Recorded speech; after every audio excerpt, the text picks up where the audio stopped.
Hi guys, good evening to everyone. Now is October 28, 2025, Tuesday. As you can see guys, so andito ako ngayon sa koi fish pond ko. Kasi honestly guys, dito talaga ako nagtatambay guys pag wala akong ginagawa. Kasi believe me or not guys, maniwala kayo sa hindi.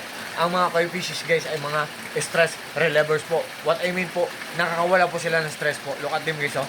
And this is my koi fish pond guys, oh. Simple, small, butterball. Yan. Yan. Naglinis po ako dito, nilinisan ko ang koi fish pond ko, kaya ngayon na ako naka-video. And this is my place guys, and my family, and our little house. Yan. Yan. This is my place guys. So, sa lahat ng mga friends ko dyan, thank you so much, trust po, suporta po. Oh. Guys, sa video by the way guys, sa video kung ito ipiplex ko ang UV lights ko guys. Ito guys, ang power station ko na malaki, oh, ang power station ko na maliit.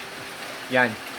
Itong malaki 19,800 pesos plus ang bili naman nito, at saka itong maliit 9,200 pesos plus ang bili naman nito.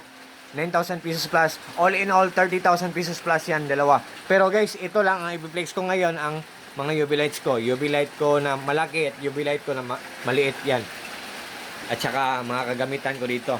At saka guys, ito ang UV lights guys, oh. Color violet na ilaw guys.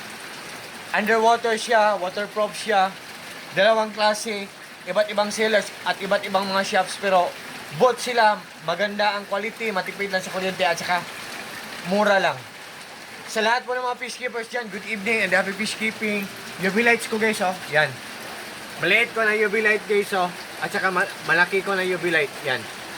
Dalawa ang UV lights ko guys. So sa lahat po ng mga fish keepers na naghahanap po ng UV lights po, just trust me, just click my link or just click my basket and just try po. Subukan nyo lang po. Guys, by the way guys, hello pala sa mga ka-solar dyan, kasi solar lang ang nagpapandar sa lahat ng mga appliances namin for the whole 24 hours or for the whole day, for the whole week, for the whole month, for the whole year. Marami kami mga solar panels sa bubong namin, sa roof namin. May generator kami, dalawa, malaki at maliit. May inverter kami na maliit, malaki. May mga batteries kami na marami. Yan. At ito po ang UV lights ko, at power station ko na maliit, at power station ko na malaki. Yan. Mga kagamitan ko guys. Yan. So, yan. So sa lahat po ng mga friends ko dyan, thank you so much po sa trust po, sa suporta po. God bless us all guys. Good evening and happy fish keeping, and God bless us all. Thank you so much guys.